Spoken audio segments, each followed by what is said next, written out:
The Canterbury Tales by Geoffrey Chaucer. Edited by D. Lang Purvis. This reading is based on the book The Canterbury Tales and Other Poems. The Knight's Tale. Whilom, as olde stories tellen us, there was a duke that highte Theseus. Of Athens he was lord and governor, and in his time such a conqueror, that greater was there none under the sun. Full many a rich country had he won. What with his wisdom and his chivalry, he conquered all the reign of Feminy.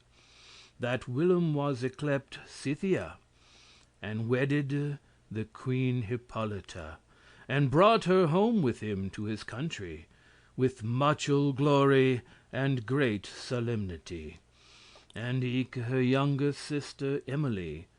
And thus with victory and with melody let I this worthy duke to Athens ride, and all his host in arms him beside.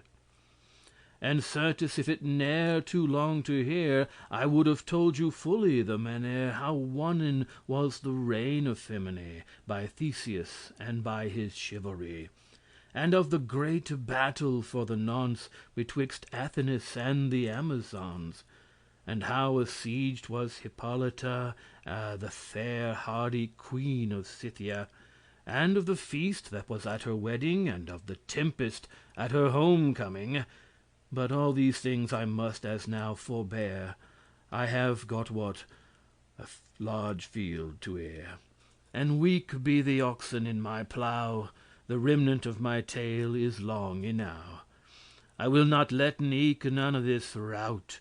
Let every fellow tell his tale about, and let's see now who shall the supper win.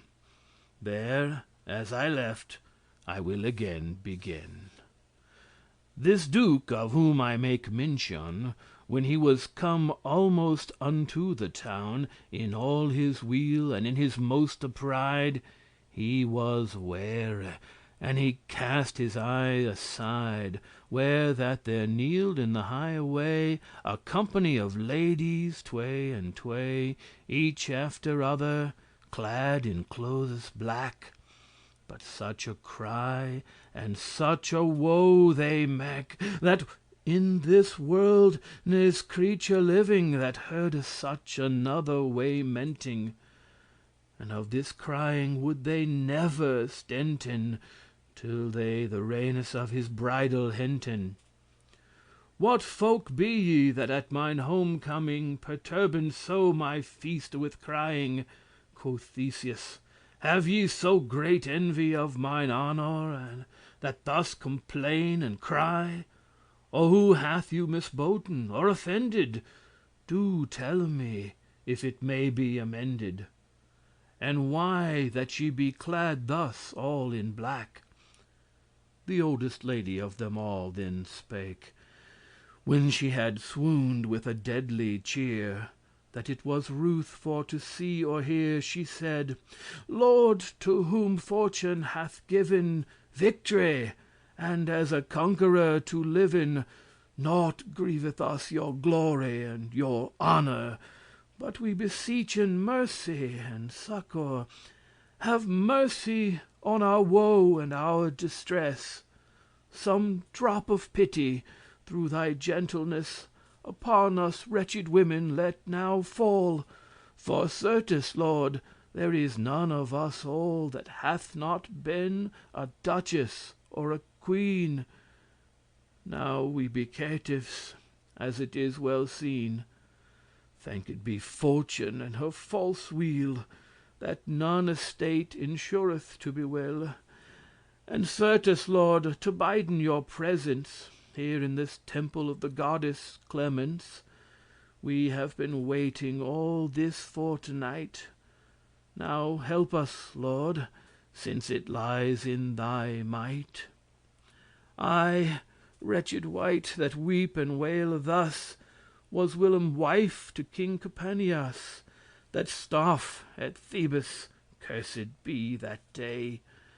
And all we that be in this array, and making all this lamentation, We losten all our husbands in that town, while that the siege thereabouten lay. And yet the old Creon well away, that lord is now of Thebes city, fulfilled of ire and of iniquity. He for despite and for his tyranny, to do the dead bodies villainy of all our lords, which that had been a slaw, hath all the bodies on an heap y-draw, and will not suffer them by none assent, neither to be buried nor y-brent, but maketh hounds eat them in despite. And with that word, without more respite, they fallen gruff, and crieden piteously, Have on us, wretched women, some mercy, and let our sorrows sinken in thine heart. This gentle Duke down from his courser start, with hearte piteous, when he heard them speak. Him thoughte that his heart would all to break, when he saw them so piteous and so mate, that whilom weren of so great estate. And in his arms he them all uphent, and them comforted in full good intent, and swore his oath, as he was true knight, he would do so faithfully his might upon the tyrant Creon them to wreak, that all the people of Greece should speak how Creon was of Theseus y-served, as he had his death full well deserved. And right anon, without more abode, his banner he displayed, and forth he rode to Thebes ward, and all his host beside. No ne'er Athens would he go nor ride, nor take his ease fully half a day, but onward on his way that night he lay, and sent anon Hippolyta the queen, and Emily her youngest sister sheen, unto the town of Athens for to dwell, and forth he writ, there is no more to tell. The red statue of Mars, with spear and targe, so shineth in his white banner large, that all the fieldes glitter up and down. And by his banner borne is his pennon of gold full rich, in which there was y beat the Minotaur, which that he slew in Crete. Thus writ this Duke, thus writ this conqueror, and in his host of chivalry the flower, till that he came to Thebes, and alight fair in a field, there as he thought to fight. But shortly for to speaken of this thing with Creon, which that was of Thebes king, he fought, and slew him manly as a knight, in plain bataille, and put his folk to flight. And by assault he won the city after, and rent adown both wall and spar and rafter, and to the ladies he restored again the bodies of their husbands that were slain, to do obsequies, as was then the guise.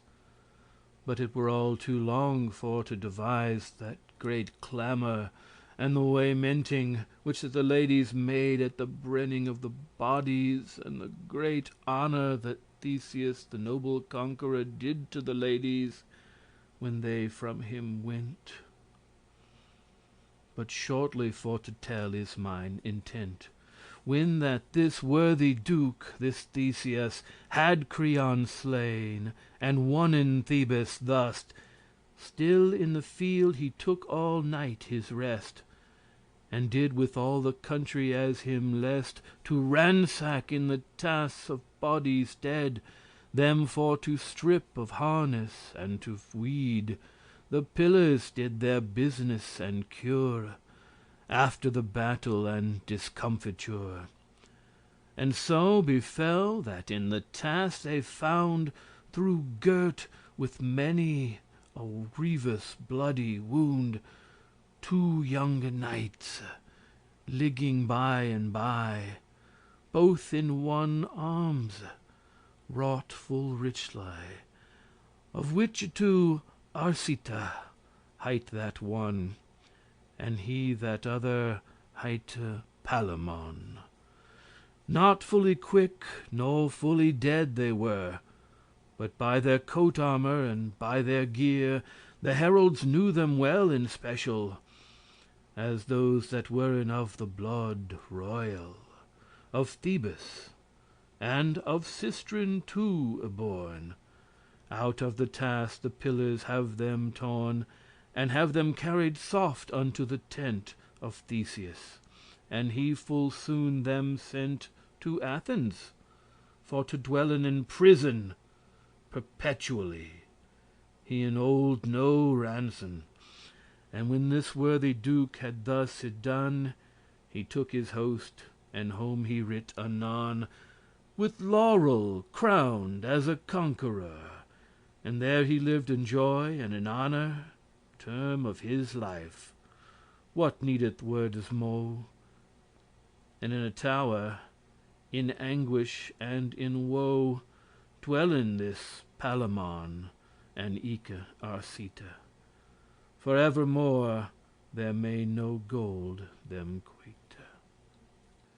Thus passed year by year and day by day, till it fell one morn of May, that Emily, that fairer was to seen than is the lily upon his stalk green, and fresher than the May with flowers new, for with the rose colour strove her hue.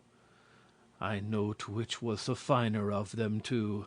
Ere it was day, as she was wont to do, she was arisen and already dight.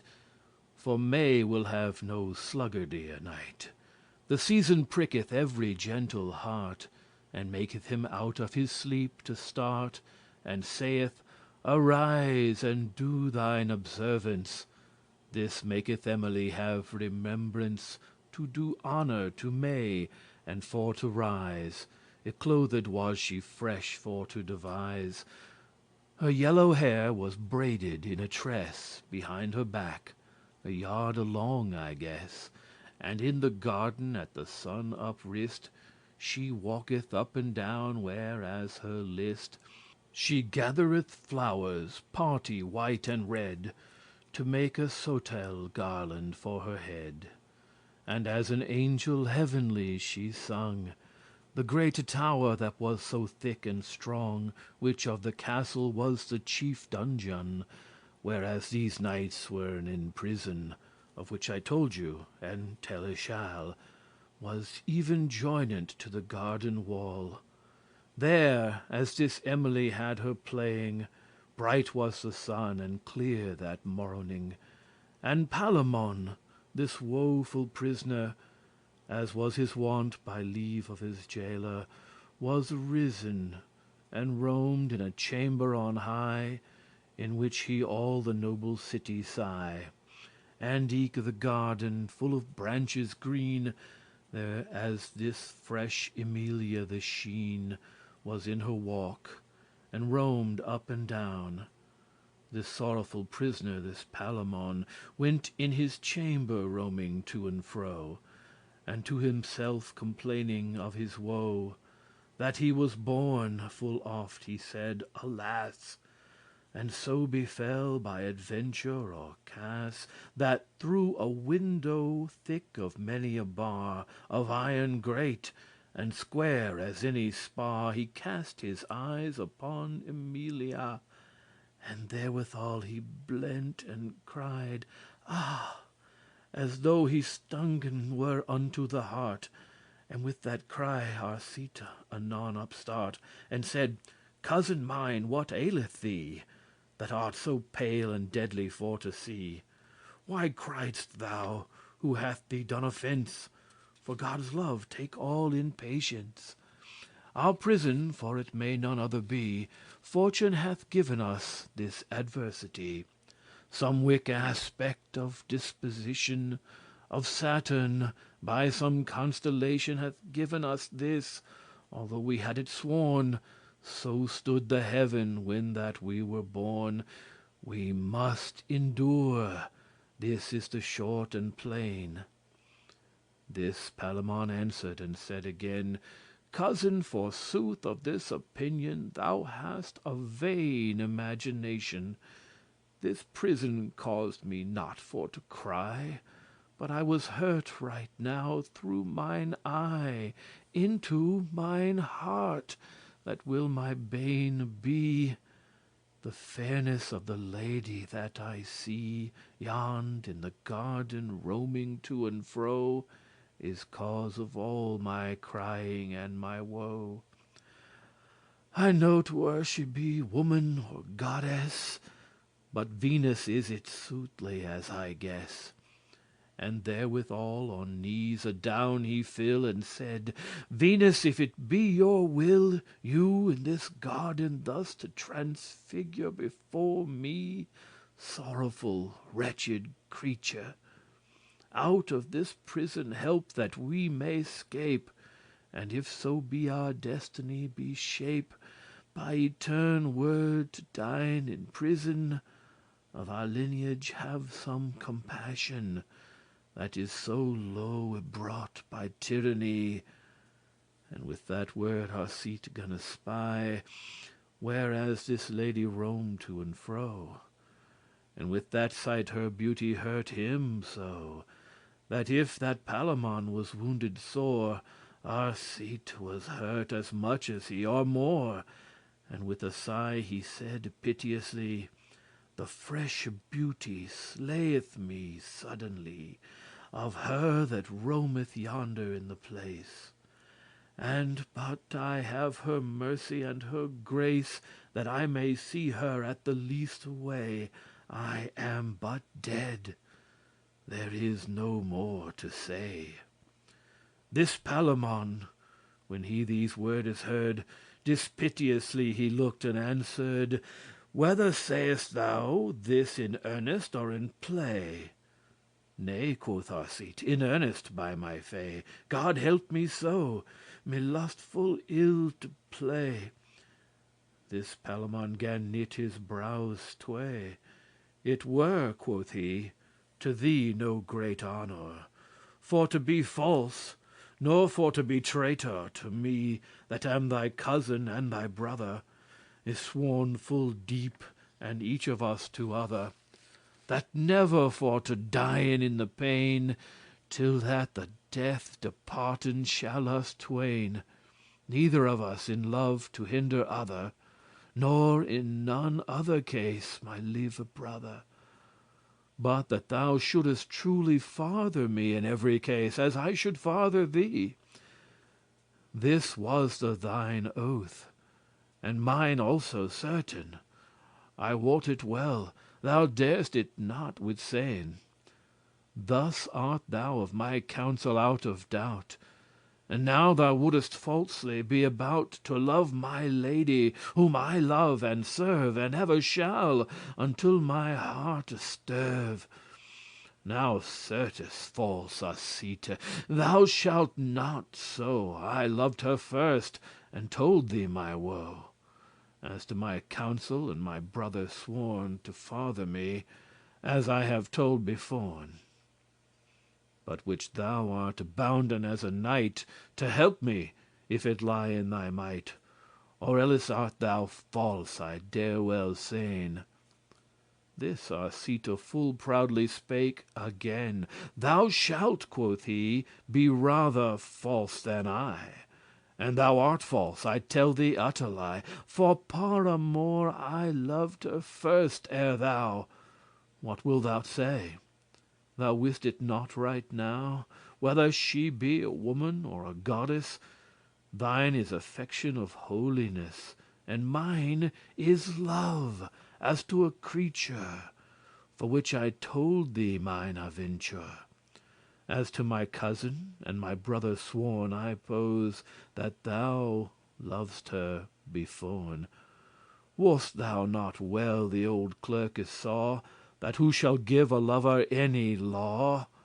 Love is a greater law, by my pan, than may be given to any earthly man. Therefore positive law and such decree is broke away, for love in each degree a man must needs love, maugre his head. He may not flee it, though he should be dead. All be she, maid or widow or else wife, and eke it is not likely all thy life to standen in her grace, no more than I. For well thou wouldst thyself verily, that thou and I be damned to prison perpetual. Us gaineth no ransom. We strive as did the houndes for the bone. They fought all day, and yet their part was none. There came a kite, while that they were so wroth, and bare away the bone betwixt them both.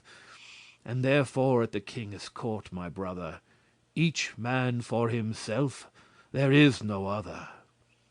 Love if thee list, for I love, and I shall and soothly leve, brother. This is all. Here in this prison musten we endure, and each of us take his aventure. Great was the strife and long between these tway, if that I had leisure for to say, but to the effect it happened on a day, to tell it you as shortly as I may. A worthy duke that hight Perithus, that fellow was to the Duke Theseus, since thilke day that they were children light, was come to Athens his fellow to visit, and for to play as he was wont to do, for in this world he loved no man so, and he loved him as tenderly again. So well they loved, as old book sayn, that when that one was dead, soothly to sayn, his fellow went and sought him down in hell. But of that story list me not to write. Duke Perithus loved well Arcite, and had him known at Thebes year by year, and finally at request and prayer of Perithus, without ransom, Duke Theseus let him out of prison, freely to go where him list all over, in such a guise as I tellen shall. This was the forward plain to indite betwixt Theseus and him Arcite, that if so were that Arcite were found ever in his life, by day or night, one stound in any country of this Theseus, and he were caught, it was accorded thus, that with a sword he should lose his head, but took his leave, and homeward he him sped. Let him beware, his neck lieth to wed. How great a sorrow suffereth now Arcite, the death he feeleth through his hearte smite. He weepeth and waileth, crieth piteously, to slay himself he waiteth privily. He said, alas, the day that I was born, now is my prison worse than beforn. Now is me shape eternally to dwell, not in purgatory, but right in hell. Alas, that ever I knew Perithus, for elles had I dwelt with Theseus, y-fettered in his prison evermo', then had I been in bliss, and not in woe. Only the sight of her whom that I serve, though that I never may her grace deserve, would have sufficed right enough for me. O dear cousin Palamon, quoth he, thine is the victory of this aventure, full blissfully in prison to endure. In prison, nay, certes, in paradise, well hath fortune turned thee the dice, that hast the sight of her, and I the absence. For possible is, since thou hast her presence, and art a knight, a worthy and an able, that by some case, since fortune is changeable, thou mayst to thy desire sometime attain.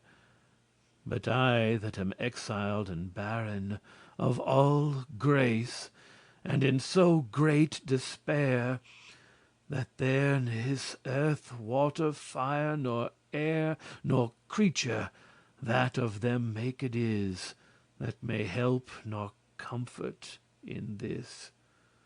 Well ought I sterve in one hope and distress. Farewell my life, my lust, and my gladness. Alas, why plainen men so in commune of purveyance of God or of fortune, that giveth them full oft in many a guise, well better than they can themselves devise. Some man desireth for to have riches, that cause is of his murder or great sickness. And some man would out of his prison fain that in his house is of his manes slain. Infinite harmes be in this matter. We wot never what thing we pray for here. We fare as he that drunk is as a mouse. A drunken man wot well he hath an house, but he wot not which is the right way thither. And to a drunken man the way is slither. And certes in this world so fare we seeke fast after felicity, but we go wrong full often truly. Thus we may say in all, and namely I, that weened and had a great opinion that if I might escape from prison, then had I been in joy and perfect hell. For where now I am exiled from my well, since that I may not see you, Emily, I am but dead. There is no remedy. Upon that other side, Palamon, when that he wist our sight was gone, much sorrow maketh that the great tower resoundeth of his yelling and clamour. The pure fetters on his shinnes great were of his bitter salted tears wet. Alas, quoth he, our sight, cousin mine, of all our strife, God wot, the fruit is thine. Thou walkest now in Thebes at thy large, and of my woe thou givest little charge. Thou mayest, since thou hast wisdom and manhead, assemble all the folk of our kindred, and make a war so sharp on this country, that by some aventure or some treaty thou mayst have her to lady and to wife, for whom that I must needs lose my life. For as by way of possibility, since thou art at thy lodge of prison free, and art a lord, great is thine avantage, more than is mine, that sterve here in a cage.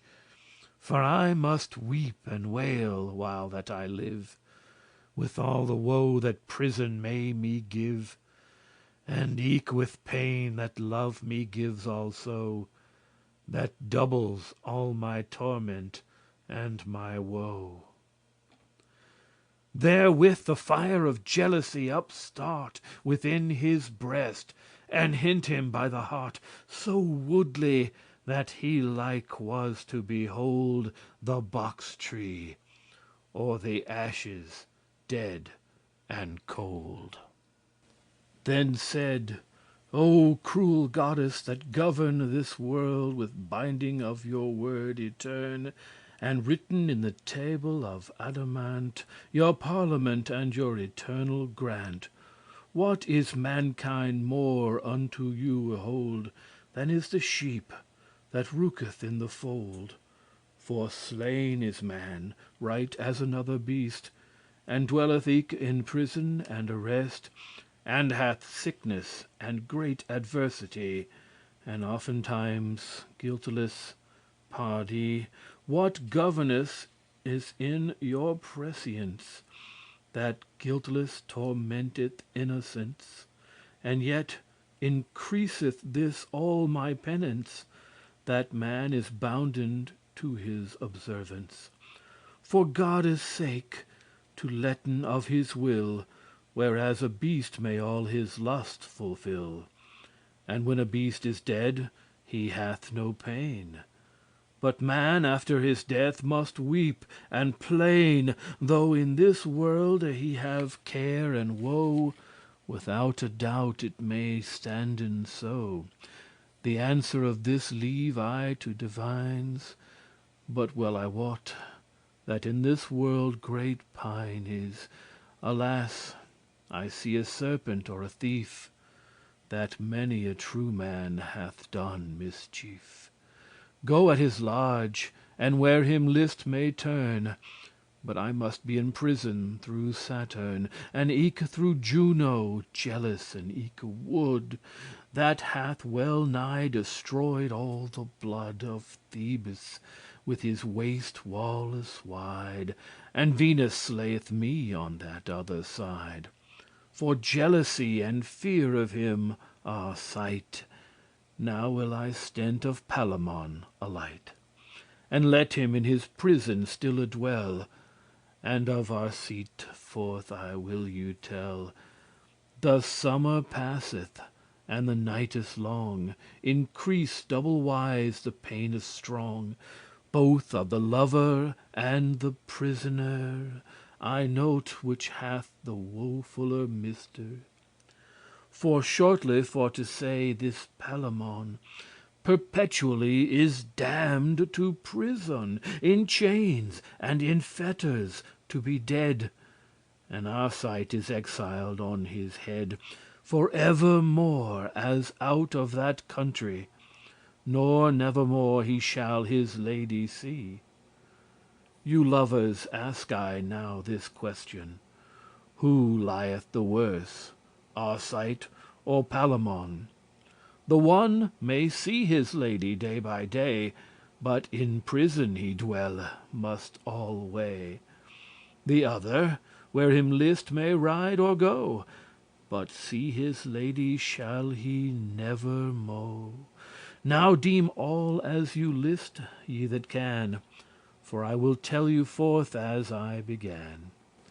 When that Arcite to Thebes comen was, Full oft a day he swelt* and said, "Alas, For see this lady he shall know never mo'."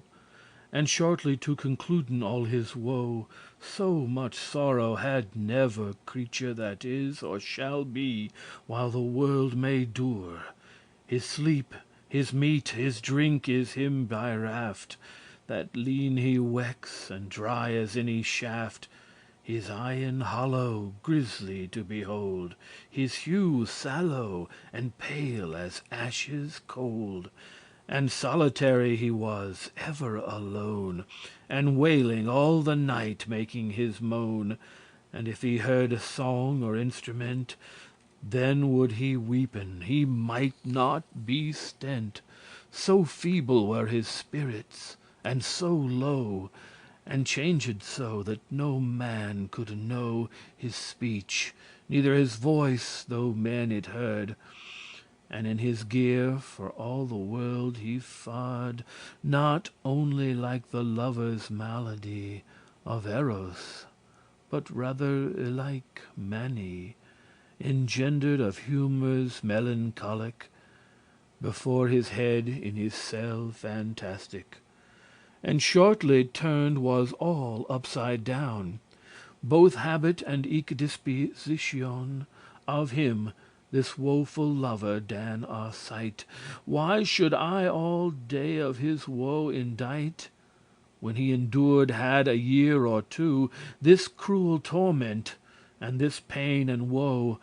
At Thebes in his country, as I said, Upon a night in sleep as he him laid, Him thought how that the winged god Mercury Before him stood, and bade him to be merry. His sleepy yard in hand he bare upright, A hat he wore upon his haires bright. Arrayed was this God as he took keep, And he was when that Argus took his sleep, And said him thus: "To Athens shalt thou wend; There is thee shapen of thy woe an end." And with that word Arcite woke and start. "Now truly how sore that ere me smart," quoth he, "to Athens right now will I fare, Nor for no dread of death shall I not spare To see my lady that I love and serve. In her presence I recke not to sterve." And with that word he caught a great mirror, And saw that changed was all his colour, And saw his visage all in other kind, And right anon it ran him ill his mind, That since his face was so disfigured Of malady the which he had endured, He mighte well, if that he bare him low, Live in Athens evermore unknow, And see his lady well nigh day by day. And right anon he changed his array, And clad him as a poor labourer, And all alone, save only a squire, That knew his privity and all his cas, Which was disguised poorly as he was, To Athens is he gone the nexte way, And to the court he went upon a day, And at that gate he proffered his service, To drudge and draw whatso men would devise. And shortly of this matter for to sayn, He fell in office with a chamberlain, The which that dwelling was with Emily. For he was wise, and coulde soon espy Of every servant which that served her. Well could he hew wood and water bear, For he was young and mighty for the nonce, And thereto he was strong and big of bones, To do that any wight can him devise. A year or two he was in this service, Page of the chamber of Emily the bright, And Philostrate he said that he hight. But half so well beloved a man as he, Ne was there never in court of his degree. He was so gentle of condition, That throughout all the court was his renown. They said that it were a charity That Theseus would enhance his degree, And put him in some worshipful service There, as he might his virtue exercise. And thus within a while his name sprung, Both of his deedes and of his good tongue, That Theseus hath taken him so near, That of his chamber he hath made him squire, And gave him gold to maintain his degree, And eke men brought him out of his country, From year to year full privily his rent, But honestly and slyly he it spent, That no man wonder'd how that he it had. And 3 year in this wise his life be led, And bare him so in peace and eke in war, That there was no man that Theseus had so dear. And in this bliss leave I now Arcite, And speak I will of Palamon a light. In darkness horrible and strong prison This 7 year hath sitten Palamon, Forpined* what for love and for distress, Who feeleth double sorrow and heaviness. But Palamon, that love distraineth so, That would out of his wits he went for woe, And eke thereto he is a prisonere Perpetual, not only for a year. Who could rhyme in English properly His martyrdom? Forsooth it is not I. Therefore I pass as lightly as I may. It fell that in the 7th year in May, The 3rde night, as Audiobook sayn, That all this story tellen more plain.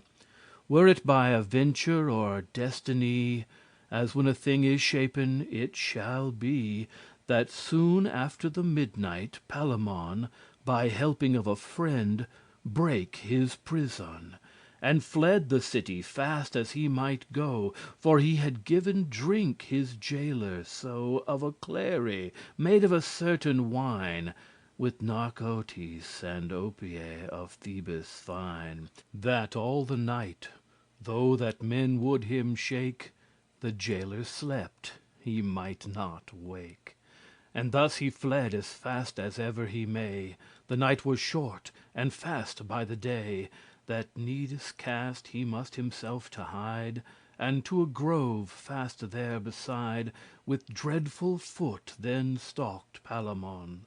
For shortly this was his opinion, that in the grove he would him hide all day, and in the night then would he take his way to Thebes ward, his friendes for to pray on Theseus to help him to warray, and shortly either he would lose his life, or winnen Emily unto his wife. This is the effect and his intention plain. Now I will turn to Arcite again, that little wist how nigh was his care, till that fortune had brought him in the snare. The busy lark, the messenger of day, saluteth in her song the morning gray.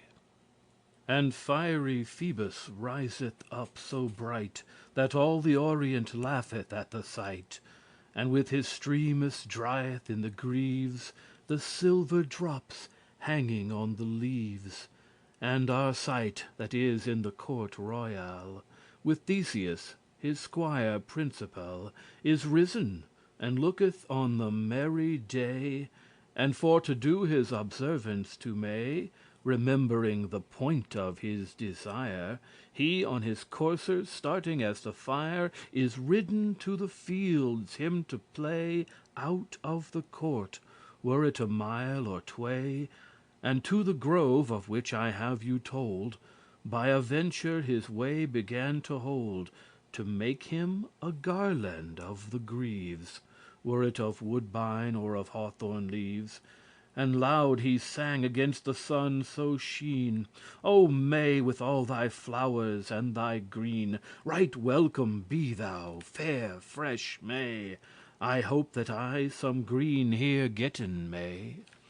And from his courser with a lusty heart into the grove full hastily he start, and in a path he roamed up and down. There as by a venture this Palamon was in a bush, that no man might him see, for sore afeard of his death was he. Nothing ne he knew that it was Arcite. God wot he would have trowed it full light. But sooth is said, gone since full many years, the field hath eyen, and the wood hath ears. It is a full fair a man to bear him even, for all day meeten men at unset steven. Full little wot Arcite of his fellaw, that was so nigh to hearken of his saw. For in the bush he sitteth now full still, when that Arcite had roamed all his fill, and sungen all the roundel lustily, as do those lovers in their quainte gears, now in the crop, and now down in the breres, now up, now down, as bucket in a well. Right as the Friday soothly for to tell, now shineth it, and now it raineth fast. Right so can Geary Venus overcast the heartes of her folks, right as her day is gearful, right so changeth she array. Seldom is Friday all the week alike. When Arcite hadde sung, he gan to sike, and sat him down withouten any more. "Alas," quoth he, "the day that I was bore! How long, Juno, through thy cruelty, wilt thou warrayen Thebes the city?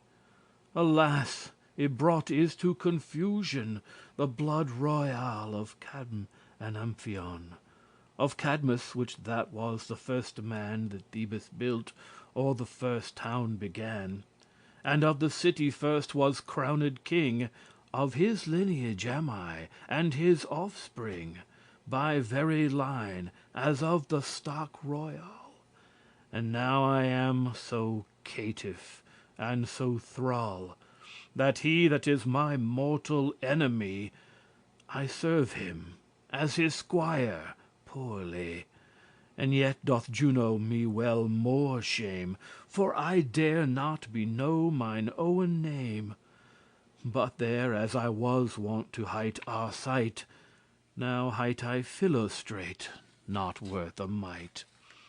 Alas, thou fell Mars, and alas, Juno, thus hath your ire our lineage all fordo, save only me, and wretched Palamon, that Theseus martyreth in prison. And over all this, to slay me utterly, Love hath his fiery dart so burningly Esticked through my true careful heart, That shapen was my death erst than my shart. Ye slay me with your eyes, Emily. Ye be the cause wherefore that I die. Of all the remnant of mine other care, Ne set I not the mountains of a tare, So that I could do aught to your pleasance. And with that word he fell down in a trance A long time. And afterward upstart this Palamon, That thought through his heart he felt a cold sword Suddenly to glide. For ire he quoke, no longer would he hide.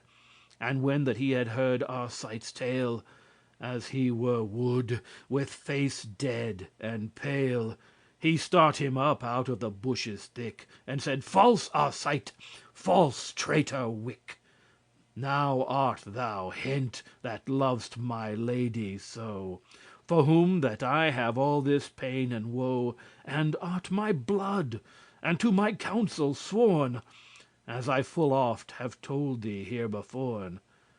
And hast bejaped* here Duke Theseus, And falsely changed hast thy name thus. I will be dead, or elles thou shalt die. Thou shalt not love my lady Emily. For I will love her only, and no more. For I am Palamon, thy mortal foe. And though I have no weapon in this place, But out of prison am astart by grace, I dread not that either thou shalt die, Or else thou shalt not loven Emily. Choose which thou wilt, for thou shalt not astart. This Arcite then, with full dispiteous heart, When he him knew and had his tale heard, As fierce as lion pulled out a sword, And saide thus: "By God that sitteth above, Ne'er it that thou art sick and wood for love, And eke that thou no weapon hast in this place, Thou shouldst never out of this grove pace, That thou ne shouldst dien of mine hand. For I defy the surety and the band Which that thou sayest I have made to thee. What, very fool! Think well that love is free? And I will love her maugre than all thy might. But for thou art a worthy gentle knight, And wilnest to darraign her by battle, Have here my troth: tomorrow I will not fail, Without weeting of any other wight, That here I will be founden as a knight, And bring harness right enough for thee, And choose the best, and leave the worst for me. And meat and drink this night will I bring enough for thee, And clothes for thy bedding. And if so be that thou my lady win, And slay me in this wood that I am in, Thou mayst well have thy lady as for me."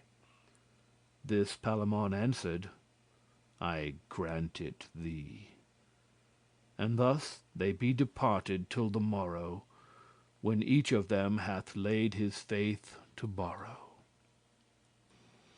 O Cupid, out of alle charity, O regne that wilt no fellow have with thee, Full sooth is said, that love nor lordeship will not his thanks have any fellowship.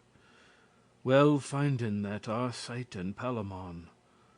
Arcite is ridden on unto the town, and on the morrow, ere it were daylight, full privily 2 harness hath he dight, both sufficient and meet to darraign, and battle in the field betwixt them twain. And on his horse alone as he was born, he carrieth all this harness him beforn, and in the grove at time and place y set, this Arcite and this Palamon be met.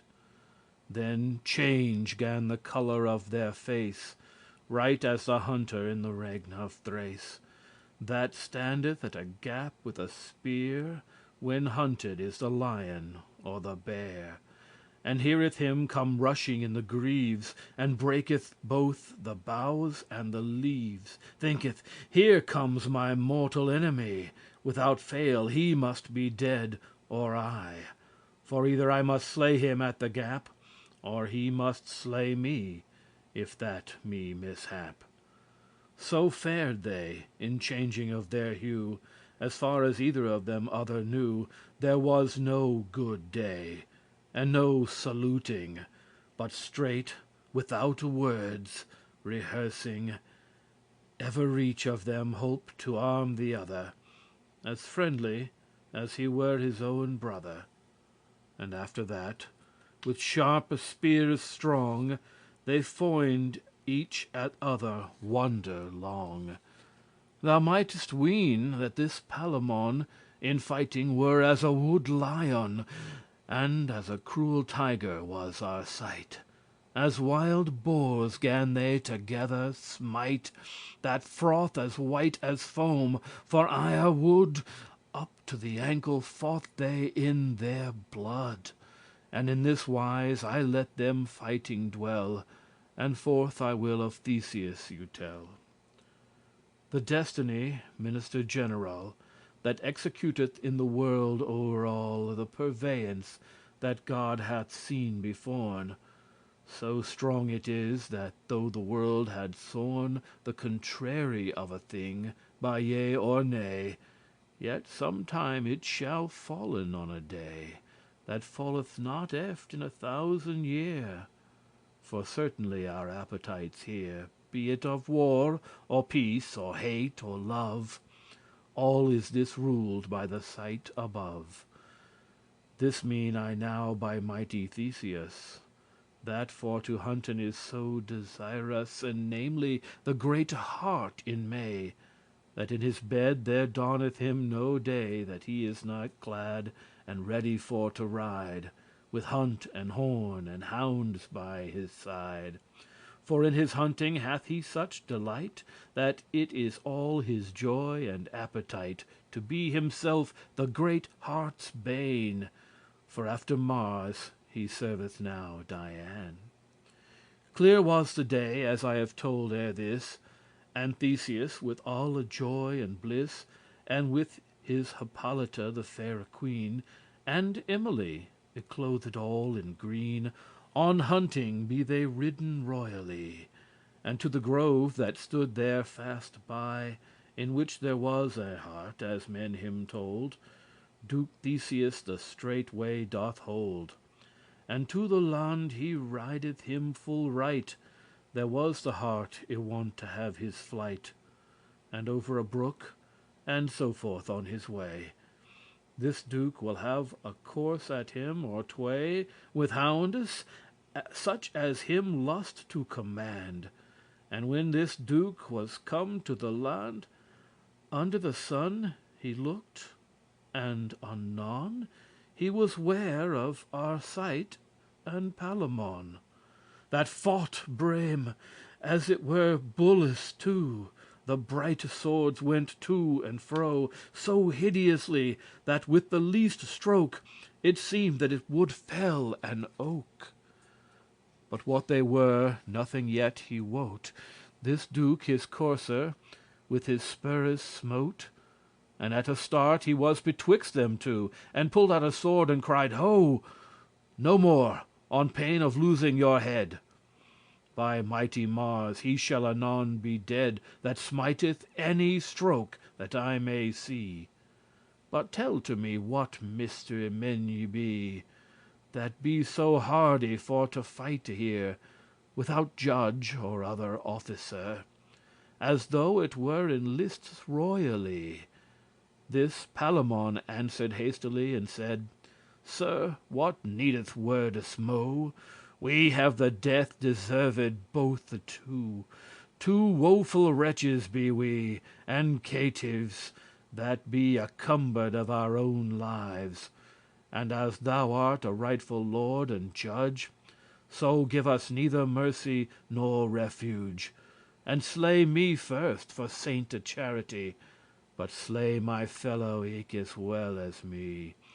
Or slay him first, for, though thou know it light, this is thy mortal foe, this is Arcite, that from thy land is banished on his head, for which he hath deserved to be dead. For this is he that came unto thy gate, and said that he hight Philostrate. Thus hath he japed thee full many year, and thou hast made of him thy chief esquire. And this is he that loveth Emily. For since the day is come that I shall die, I make plainly my confession, that I am thilke woeful Palamon, that hath thy prison broken wickedly. I am thy mortal foe, and it am I that so hot loveth Emily the bright, that I would die here present in her sight. Therefore I ask death and my jewise, and slay my fellow eke in the same wise, for both we have deserved to be slain." This worthy duke answered anon again, and said, "This is a short conclusion. To your own mouth, by your own confession, hath damned you, and I will it record. It needeth not to pain you with the cord. Ye shall be dead, by mighty Mars the Red." The queen anon, for very womanhead, began to weep, and so did Emily, and all the ladies in the company. Great pity was it, as it thought them all, that ever such a chance should befall. For gentle men they were, of great estate, and nothing but for love was this debate. They saw their bloody woundes wide and sore, and cried all at once, both less and more, "Have mercy, Lord, upon us women all!" And on their bare knees adown they fall, and would have kissed his feet there as he stood, till at the last aslaked was his mood. For pity runneth soon in the gentle heart. And though at first for ire he quoke and start, he hath considered shortly in a clause the trespass of them both, and eke the cause. And although that his ire their guilt accused, yet in his reason he hath them both excused. As thus: he thought well that every man will help himself in love if that he can, and eke deliver himself out of prison of women, for they wepten ever in one. And eke his hearte had compassion, and in his gentle heart he thought anon, and soft unto himself he said, "Fie upon a lord that will have no mercy, but be a lion both in word and deed, to them that be in repentance and dread, as well as to a proud dispiteous man, that will maintain what he first began. That lord hath little of discretion, that in such case can no division, but weigheth pride and humbleness after one." And shortly, when his ire is thus agone, he gan to look on them with eyen light, and spake these sames wordes all on height: "The God of love, ah, benedicite! How mighty and how great a lord is he! Against his might there gain none obstacles. He may be called a god for his miracles, for he can maken at his owen guise of every heart as that him list devise. Lo here this Arcite and this Palamon, that quietly were out of my prison, and might have lived in Thebes royally, and weet I am their mortal enemy, and that their death lieth in my might also, and yet hath love more their eyen too brought them hither both for to die. Now look ye, is this not an high folly? Who may not be a fool if but he love? Behold, for Godde's sake that sits above, see how they bleed. Be they not well arrayed? Thus hath their Lord, the God of love, them paid their wages and their fees for their service, and yet they ween for to be full wise that serve love, for aught that may befall. But this is yet the beste game of all, that she, for whom they have this jealousy, can them therefore as muchel thank as me. She wot no more of all this hot fare, by God, than what a cuckoo or an hare. But all must be assayed, hot or cold. A man must be a fool, or young or old. I wot it by myself full yore agone, for in my time a servant was I one, and therefore, since I know of love's pain, and wot how sore it can a man distrain, and he that oft hath been caught in his last, I you forgive wholly this trespass, at request of the queen that kneeleth here, and eke of Emily, my sister dear. And ye shall both anon unto me swear, that never more ye shall my country dare, nor make war upon me night or day, but be my friends in all that ye may. I you forgive this trespass every deal, and they him swear his asking fair and well, and him of lordship and of mercy prayed, and he them granted grace, and thus he said: To speak of royal lineage and richess, though that she were a queen or a princess, each of you both is worthy doubteless to wed when time is. But natheless I speak as for my sister Emily, for whom ye have this strife and jealousy. Ye wot yourselves she may not wed the two at once, although ye fight for evermore. But one of you, all be him loth or lief, he must go pipe into an ivy leaf. This is to say, she may not have you both, albe ye never so jealous nor so wroth. And therefore I you put in this degree, that each of you shall have his destiny as him is shape. And hearken in what wise. Lo here your end of that I shall devise. My will is this, for plain conclusion, withouten any replication. If that you liketh, take it for the best, that evereach of you shall go where him lest, freely, without ransom or danger. And this day 50 weekes far ne near, evereach of you shall bring 100 knights, armed for lists up at all rights, all ready to darraign her by battle.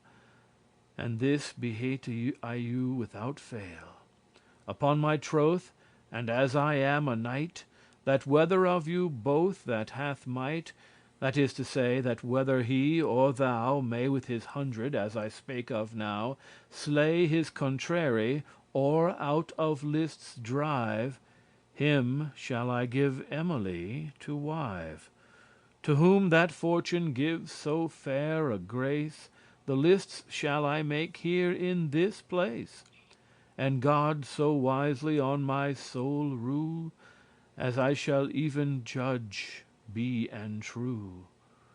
Yet shall none other end with me maken, than one of you shall be dead or taken. And if you think it this as well is said, say your advice, and hold yourselves apaid. This is your end and your conclusion. Who looketh lightly now but Palamon? Who springeth up for joy but Arcite? Who could it tell, or who could it indite, the joy that is maked in the place, when Theseus hath done so fair a grace? But down on knees went every manner wight, and thanked him with all their hearte's might, and namely these Thebans oft sithe. And thus with good hope and with heart blithe they take their leave, and homeward gan they ride, to Thebesward with his old walles wide. This ends the Knight's Tale Part 1.